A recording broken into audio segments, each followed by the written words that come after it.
신대원에 입학하기 전에 피아노 학원 강사로 아르바이트를 한 적이 있었습니다. 진로를 결정을 못해서 무엇을 해야 되나 고민하던 중에 어릴 적부터 피아노를 쳐서 피아노 학원 강사라도 해야겠다 싶어서 신대원 들어가기 전에 한 1년 반 정도 학원에서 교사로 일했던 것 같습니다. 그때 같은 교회에 다니고 있는 집사님의 그 쌍둥이 자녀가 저희 피아노 학원에 다니고 있었어요. 그 아이들이 호윤이, 다윤이라고 벌써 10여 년도 전이니까 그 아이들이 지금은 뭐 고등학생이 되어 있는데 그때는 한 초등학교 한 2학년 정도로 기억하고 있습니다. 근데 어느 날 그 조그만한 연습실에서 둘이서 들어가서 피아노를 치더니 갑자기 막 싸우는 거예요. 그래서 이제 원장님은 따로 계셨고 제가 얼른 들어가서 이제 예수를 안 믿는 아이들 같으면 그냥 적당히 타이르겠는데 같은 교회에 다니는 아이들이고 제가 참 좋아하는 집사님의 아이들이었기 때문에 제가 성경 이야기를 하면서 호유나 다유나 그 성경에 보면 하나님께서 이웃을 사랑하라고 하셨잖아. 그래서 너희 둘이 서로 싸우지 않고 잘 지냈으면 좋겠어. 이야기했더니 이 아이들이 저를 두 눈으로 부릅뜨고 이렇게 쳐다보면서 한 아이가 이웃이 뭐예요? 이러는 거예요. 초등학교 아이가. 그러면서 내 이웃이 누구냐요? 그러니까 제가 너희 둘이 서로 이웃의 관계다 이런 의미에서 이야기를 한 건데 이 아이들이 이해가 안 된 거예요. 그래서 아이들에게 엄마도 이웃이고 아빠도 이웃이고 할머니도 이웃이고 할아버지도 이웃이고 호윤이한테는 다윤이가 이웃이고 다윤이한테는 호윤이가 이웃이기 때문에 너희 둘이 사랑하는 것은 하나님이 정말 원하시는 일이야. 이렇게 얘기해 줬는데도 아이들이 머리를 긁적이면서 이게 무슨 말인가 했던 기억이 납니다. 제가 그 아이들에게 이 이야기를 해준 일이 저한테는 개인적으로 내가 나중에 이 피아노가 아니라 정말 성경을 바탕으로 한 교육을 아이들에게 시키고 싶다라는 어떤 꿈을 확인하게 되는 계기도 되었지만 또 한편으로는 이웃 사랑에 대한 또 내 이웃을 내 몸과 같이 자신과 같이 사랑하라는 이 말씀을 읽을 때마다 그 사건이 기억이 납니다. 그래, 이웃이라는 것은 저 멀리 떨어져 있는 사람들만 뜻하는 것이 아니라 내 가장 가까이에 있는 사람부터 의미하는 것이지라는 생각을 해보게 되는데요. 성도님들은 이 이웃사랑에 대한 본문을 읽을 때 이 하나님 사랑, 이웃사랑이라는 이야기는 우리가 너무나 많이 들었는데 이 본문을 읽으실 때마다 그리고 아까 같이 성경 봉독을 하실 때 누가 생각이 나셨습니까? 저는 오늘 이 이웃을 사랑한다는 것이란 제목으로 말씀을 잠깐 나누고 싶은데 이 이웃의 개념을 가족에서부터 이해해 보고 싶습니다. 오늘 본문의 내용 바로 앞에는 예수님께서 부활이 없다라고 이야기하는 사두개인들과 부활에 대한 논쟁을 하고 계십니다. 그런데 그 논쟁을 들으면서 예수님이 대답을 참 잘하시네 생각했던 한 서기관이 예수님에게 질문을 합니다. 모든 계명 중에서 첫째가 무엇입니까? 라고 대답을 했는데요. 우리가 읽었던 그 구절의 마지막 절에 보면 예수님이 생각하시기를 그 사람이 참 지혜 있게 대답했다라고 표현이 되어 있죠. 그런데 이 똑같은 내용을 다루고 있는 마태복음 22장 말씀을 보면 이 사람이 그렇게 좋은 의도로 물어본 것이 아니라 예수를 시험하여 묻되라고 표현하고 있습니다. 그래서 이 사람 역시 정말 이것이 궁금해서가 아니라 예수님께 도전장을 내민 것과 같이 예수님을 시험하기 위해서 이 질문을 했다는 것을 우리가 알 수 있는데요. 이 당시에는 서기관들을 율법사라고 부르기도 했습니다. 서기관들은 율법학자의 역할을 하면서 주로 율법을 연구하고 규칙을 만들어서 사람들에게 적용하는 일을 했기 때문에 성경에 대해서는 그 누구와도 이야기해도 이길 수 있는 아주 성경에 능통한 자라고 할 수 있었습니다. 그런데 이런 성경에 능통한 한 서기관이 사두개인들과의 논쟁에서도 거침없이 대답했던 예수님께 질문을 한 것입니다. 그런데 이 당시에 이스라엘 사람들은 구약 성경의 말씀들과는 별개로 600개가 넘는 규정들을 지키고 있었는데요. 정확히는 613개의 규정을 지키고 있었는데 무엇은 할 수 있고 무엇은 하면 안 된다라는 규정이었어요. 그래서 이 율법학자들은 이 600개가 넘는 규정들 가운데 무엇이 더 중요하고 무엇은 덜 중요한지를 기준을 가지고 판가름하는 일을 늘 관심을 가지고 하고 있었는데 이런 배경을 바탕으로 이 서기관이 예수님께 질문을 했다는 것, 이 여러 가지 계명 중에서 과연 첫 번째는 무엇입니까? 라고 이 서기관이 예수님께 질문을 한 것입니다. 아마도 예수님께서는 그 서기관의 속마음까지도 다 알고 계셨겠지만 서기관의 질문에 대하여 대답해 주시기를 그가 가장 잘 알고 있는 구약 성경을 들어서 대답을 해 주십니다. 뭐라고 하시냐면, 첫째는 하나님을 사랑하되 마음을 다하고 목숨을 다하고 뜻을 다하고 힘을 다하여 사랑하라. 이 말씀이 구약 성경의 신명기 6장 4절 5절에 나오죠. 그리고 두 번째 계명으로 레위기 19장 18절 말씀을 바탕으로 내 이웃을 내 자신과 같이 사랑하라. 그래서 예수님께서 이 얘기를 하셨을 때 아마 이 서기관은 아 그래 그거 신명기에 나와 있는 말씀이야. 아 그래 그 레위기에 나와 있는 말씀이지 라고 이야기를 듣고 생각을 했을 것입니다. 이렇게 하나님 사랑과 이웃 사랑에 대한 개념은 아까도 말씀드렸지만 우리가 신앙생활하면서 너무나 잘 알고 많이 들은 설교 내용 가운데서도 한 가지인데, 저는 이 두 가지 중에서 오늘은 특별히 이웃 사랑에 대해서 이야기를 나누고 싶습니다. 예수님이 인용하신 이 레위기 말씀에서의 이웃은 모세의 율법이 주어질 당시에 함께 살고 있는 외국인들까지도 포용하고 관심을 가져야 된다는 의미에서 하신 말씀이지만, 예수님 시대에 이르러서는 유대인들이 정말 싫어했던 사마리아 사람들까지도 그리고 원수까지도 사랑하라는 말씀으로 이웃의 개념이 굉장히 확대된 것을 우리가 알 수 있습니다. 그래서 때로는 우리가 이웃 사랑이라고 생각할 때 조금 우리와는 떨어져 있는, 조금 멀리 있는, 우리 생활권 밖에 있는 사람들로 생각할 수도 있습니다. 예를 들면 월드비전이나 컴패션이나 이런 곳에서 우리가 사회적 약자들을 돕는다거나 여러 가지 방법으로 어려운 사람들을 돕는 방법, 이 정도를 이웃사랑으로 생각할 수도 있습니다. 물론 이것도 아무나 할 수 있는 일은 아닌데, 저는 참 이런 일을 통해서 어려운 사람들을 돕고 특별히 어린 아이들에게 교육을 시키는 사람들을 보면서 굉장히 많이 도전을 받기도 합니다. 그런데 예수님께서 오늘 이 본문에서 얘기하신 이웃은 사실은 헬라어 이 플레시온이라는 단어를 뜻하는데요. 이 플레시온이라는 단어는 어떤 의미이냐?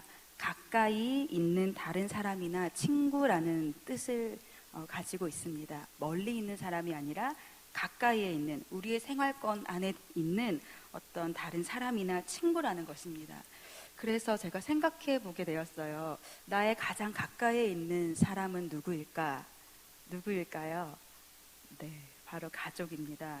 가정의 달이라서 어디를 가든지 부모님 공경하는 것, 또 자녀 사랑하는 것에 대해서 이야기를 많이 듣고 계시겠지만 우리 성도님들에게 가족은 어떤 의미인지 여쭤보고 싶습니다. 예수님이 말씀하신 이웃에는 우리 가까이에 있는 가족도 포함된다는 것입니다. 그 마태복음 15장 말씀을 보시면요, 예수님께서 말씀하시기를 자식으로서 마땅히 부모님을 봉양하는 데 써야 할 물질을 하나님이 더 소중하기 때문에 하나님께 드리고 부모에게는 주지 않아도 된다 하는 이런 가르침이 하나님의 뜻과는 정말 반대되는 것임을, 하나님의 뜻이 아님을 이야기하고 계시는데요. 제가 사람들을 만나서 얘기하다 보니 최근에는 상담을 하거나 이야기를 하다 보면 우리 남편이 혹은 우리 아내가, 우리 아버지가 혹은 누가 집 밖에서는 사람들에게 정말 잘하는데 집에서는 잘 못해서 속상하다라는 이야기를 정말 많이 듣고 있어요. 그것이 물론 때로는 정도를 넘어서 정말 가정에 막대한 손해를 끼칠 정도로 가정을 잘 살피지 못하는 일이 벌어지기도 하는 것을 보았는데요. 이런 말씀을 들으면서 그래 맞아 그 사람 하실지도 모르겠습니다. 그런데 우리의 모습을 한번 살펴보기를 원합니다. 저는 이 가족 사랑에 대한 이 본문, 이 이웃 사랑에 대한 이야기를 묵상하면서 나는 과연 하나님이 내게 주신 가정을 얼마나 잘 보살피고 있는가를 생각해 보게 되었습니다. 제가 결혼하고 안 사실이지만 남편이 배우자를 위해서 기도할 때 잠언 31장에 나오는 현숙한 여인을 만나게 해달라고 기도했대요. 그래서 제가 결혼 이후에 이 31장의 말씀을 묵상하다가 깜짝 놀랐어요. 저와 너무 달라서. 31장의 말씀을 제가 잠깐 읽어드리면, 누가 현숙한 여인을 찾아 얻겠느냐? 그의 값은 진주보다 더하니라. 뒤로 가면 그는 그의 남편에게 선을 행하고 악을 행하지 아니하느니라. 또 부지런히 손으로 일하고 밤이 새기 전에 일어나서 자기 집안 사람들에게 음식을 나누어 주고 밭을 살펴보고 사고 자기의 손으로 본 것을 가지고 포도원을 일구며 밤에 등불을 끄지 아니하며 손으로 손뭉치를 들고 손가락으로 가락을 잡으며 자기의 집안일을 보살피고 게을리 얻은 양식을 먹지 아니하며 이렇게 쭉 나오는데 너무 저의 모습과 다른 거예요. 그래서 제가 사실 오늘도 이 말씀을 준비하면서 잠언 31장 이 말씀을 프린트해서 교육자실에 붙여놔야겠다, 내 사무실 자리 옆에 붙여놓고 정말 이런 여인이 되게 해달라고 기도해야겠다는 마음으로 이 말씀을 읽을 때마다 내가 먼저 정말 우리 가족에게 잘하는 사람이 되어야 될 텐데 라고 생각하고 있는데요. 누군가 저에게 세상에 그런 여자는 없다고 이 성경에나 나오는 여자니까 그런 말이 나오는 것인지 너무 실망하지 말라고 얘기한 적이 있었는데, 우리의 가장 가까운 이웃인 이런 가족, 하나님께서 우리에게 가족이란 제도를 허락하여 주셨는데, 저는 한 번씩 생각할 때 왜 하나님께서 굳이 우리에게 가족을 허락하셔서 그냥 하나님과 내가 1대1 관계로 하나님만 예배하고 경배하는 그런 존재로 만드실 수도 있는데 굳이 가족이란 제도를 만드셨을까? 왜 아담에게 하와를 주셔서 자녀를 낳고 낳아서 우리가 이런 가정이란 형태를 벗어나지 못하게 만드셨을까를 고민해 본 적이 있었습니다. 하나님께서 홀로 있던 아담에게 하와라는 배우자를 주시기 전에 뭐라고 하시냐면, 창세기 2장 18절을 보면 사람이 혼자 사는 것이 좋지 못하다 이야기를 하십니다. 그러면서 내가 그를 위하여 누구를 지으리라고 하시냐면 돕는 배필을 지으리라고 말씀하시거든요. 그럴 때 사실 우리는 배우자가 아니어도 우리를 도와줄 수 있는 사람이 많이 있잖아요. 근데 하나님께서 우리에게 배우자를 허락해 주셔서 돕는 배필로 서도록 하나님께서 말씀하고 계십니다. 근데 여기서 돕는다라는 뜻은 단순히 어느 정도, 이 정도, 저 정도 도와주는 의미를 넘어서서 그 사람을 호위해주고 그 사람의 부족함을 더해준다는 의미를 가지고 있습니다. 그리고 배필이라는 단어는 바라본다, 서로 마주본다, 이런 뜻을 가지고 있거든요. 그래서 사실은 돕는 배필이라는 의미는 우리가 그 배우자를 바라보면서 마음으로 진실로 그 사람을 잘 대해주면서 도와주는 것, 그의 부족함을 더해주는 것, 이런 의미를 가지고 있습니다.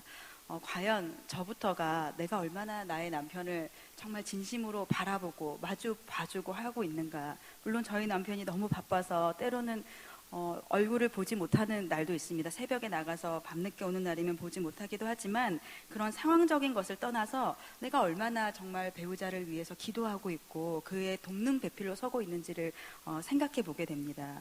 또한 하나님은 이 배우자뿐만 아니라 가족 제도를 통해서 우리에게 자녀를 허락하여 주셨는데, 하나님의 자녀를 하나님께서 직접 기르시지 않고 부모를 통하여서 하나님의 자녀를 기르시길 원하여 하나님의 사람을 우리의 각 가정마다 허락하여 주신 줄 압니다. 그러면 자녀는 나의 자녀이기 이전에 누구의 자녀입니까? 하나님의 자녀입니다. 하나님께서는 하나님의 사람들을 어떻게 양육하시는가, 어떻게 사랑하시는가, 시편 139편을 보면 하나님의 사랑하는 방식이 나와 있습니다. 제가 1절부터 4절까지 시편 139편을 읽어드리겠습니다. 여호와여, 주께서 나를 살펴보셨으므로 나를 아시나이다.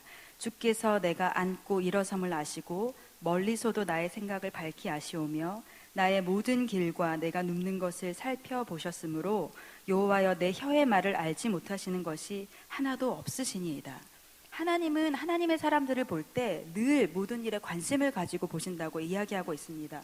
우리가 앉아 있을 때도 일어서 있을 때도 우리의 생각도 하시고 우리의 모든 행동을 살펴보시는 분이라고 이야기하고 있습니다. 그렇다면 그런 하나님을 닮아서 우리는 우리의 자녀들에게 어떻게 행해야 할까?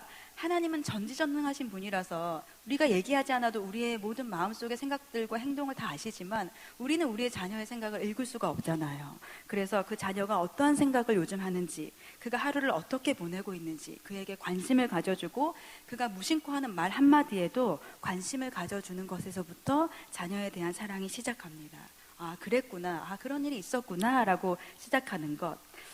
골로새서 3장 21절 말씀을 보면 아비들아, 너희 자녀를 노엽게 하지 말지니 낙심할까 함이라. 에베소서 6장 4절 말씀을 보아도 또 아비들아, 너희 자녀를 노엽게 하지 말고 오직 주의 교훈과 훈계로 양육하라. 자녀를 노엽게 하지 않으면서 지혜롭게 대하면서 그의 마음을 낙심시키지 않으면서 또 주의 교훈과 훈계로 양육해야 되는 게 얼마나 어려운 일이에요. 우리가 화가 날 때도 많잖아요. 막 신경질부터 탁 내고 싶지만 하나님께서 말씀하시기를 그 자녀의 마음을 낙심시키지 말라고 하시잖아요. 그럼 우리가 얼마나 그 아이의 마음을, 자녀의 마음을, 그 아이가 어리든지 자녀가 커서 이제 충분히 대화할 수 있을 정도로 성인이 되었던지 결혼을 했든지 안 했든지 관계없이 그 자녀에 대해서 마음을 낙심시키지 말고 노엽게 하지 말고 그렇게 하면서 지혜롭게 주의 교훈과 훈계로 양육하는 법을 우리에게 하나님이 원하고 계신다는 겁니다.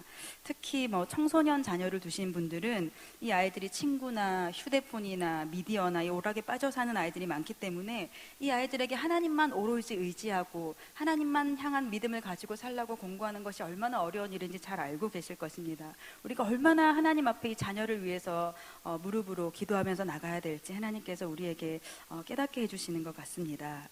또한 가족에는 배우자와 또 자녀와 또 세 번째로 부모가 있는데요. 하나님께서 지금 우리 부모님의 모습이 어떠하든지 그분의 형편이 어떠하든지 간에 그 부모님을 통하여 우리를 이 세상에 나오게 하셨습니다. 제가 대학 시절에 부모님께서 저에게 하시는 그런 태도와 행동들이 마음에 들지 않아서 참 속상했던 적이 있었는데 그러던 때 참 어떻게 하나님의 은혜로 교수님의 개인 연구소에 가서 상담 공부를 할 수 있는 기회가 주어졌어요. 그러니까 스텝으로 이렇게 섬길 수 있게 되었는데 그때 교수님께서 부모님에 대한 강의를 하시면서 했던 한마디가 잊혀지지가 않습니다. 그분이 말씀하시기를 지금 부모님들의 모습은 그분이 그분들에게 주어진 삶의 재료를 가지고 최선을 다한 모습이 그 모습이다. 그러니까 네가 생각하는, 여러분들이 생각하는 그런 기준으로 부모님이 왜 우리 부모님은 이렇게밖에 되지 않지 생각하지 말고 그분들은 그분들에게 주어진 것으로 최선을 다해서 지금까지 살아오신 모습이 그것이기 때문에 그 모습 그대로를 이해해 주라고 얘기하셔서 제가 그때 참 눈물을 흘리면서 이야기를 들었던 생각이 나거든요. 물론 가정에 따라서 부모님이 가정에 막대한 그런 손해와 어려움을 끼치시는 경우도 있는 것을 알고 있습니다. 도저히 이해가 불가능한 행동을 하셔서 가정에 어려움을 끼치시는 분들도 있기는 하지만 예수님께서 하물며 원수까지도 사랑하라고 하셨는데 우리에게 주신 부모님에 대해서 우리가 이제는 마음을 열어야 되지 않나 생각해 봅니다. 마태복음 5장 44절, 45절 말씀을 보면 너희 원수를 사랑하며 너희를 박해하는 자를 위하여 기도하라. 이같이 한즉 하늘에 계신 너희 아버지의 아들이 되리니 라고 이야기하고 있습니다. 우리를 박해하는 자를 위해서까지 기도해야 된다면 부모님에 대한 관심은 너무 당연한 것이지요. 잠언 말씀에 보면 부모님 공경에 대한 말씀이 굉장히 많이 나오는데 23장 25절에 보면 내 부모를 즐겁게 하며 너를 낳은 어미를 기쁘게 하라. 그리고 잠언 23장 22절에 보면 너를 낳은 아비에게 청종하고 내 늙은 어미를 경히 여기지 말지니라. 또 잠언 19장 26절 말씀을 보면 아비를 구박하고 어미를 쫓아내는 자는 부끄러움을 끼치며 능욕을 부르는 자식이니라 라고까지 부모님에 대한 말씀을 굉장히 많이 다루고 있습니다. 뭐 형제 자매도 있지만 저는 오늘 크게 부모님과 또 자녀와 또 배우자에 대해서 이야기를 해보았는데요. 말씀을 정리하고자 합니다. 예수님께서 우리에게 말씀하신 이웃에 대한 사랑은 가족 너머에서만 실천하는 것이 아니라 우리 가장 가까이에 있는 이웃인 가족을 사랑하는 것에서부터 시작됩니다. 하나님은 우리에게 완전한 가족 구성원을 주시지 않았습니다. 배우자도 자녀도 부모도 우리 형제자매 중에도 완벽한 사람은 없습니다. 오늘도 힘을 내어서 그 사람을 나의 기도 안에 포함시켜주고 그를 위해서 끝까지 기도해주고 그의 마음을 낙담시키지 않으면서 그를 기쁘게 해주고 또 순종하고 공경하고 또 바라봐주고 마주 대하여 주는 그런 우리 모든 성도님들의 가정이 되길 소망합니다.